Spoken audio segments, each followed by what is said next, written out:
हे दोस्तों, आप लोग का स्वागत है मेरे चैनल पर। आप देख रहे क्रेजी फॉर भोजपुरी। चलो वीडियो स्टार्ट करते अमर सिंह का न्यू सॉन्ग आ गया। सॉन्ग का नाम है गचा गच गेर, जिसका फर्स्ट लुक पोस्टर रिलीज हो रहा है। पोस्टर देख के लग रहा है ये सॉन्ग एकदम बवाल होने वाला है। पोस्टर में भाई जैसे कि पिछला एक सॉन्ग आया था हॉर्न धई धई दापेला, ये भी सॉन्ग कुछ ऐसे ही टाइप का होने वाला है। आप बोलते हैं सॉन्ग कब रिलीज होने वाला, बढ़ने से पहले ऐसे ही अपडेट पाने के लिए मेरे चैनल को सब्सक्राइब करके रखो। भोजपुरी का हर खबर सबसे पहले मेरे चैनल पाता।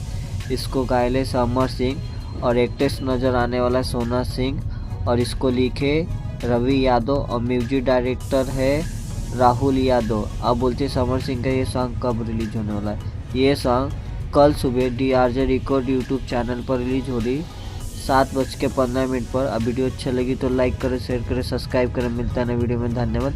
कमेंट करके बोलिएगा समर सिंह का न्यू सॉन्ग का फर्स्ट लुक पोस्टर आप लोग को कैसा लगा। मिलता है ना वीडियो में, धन्यवाद।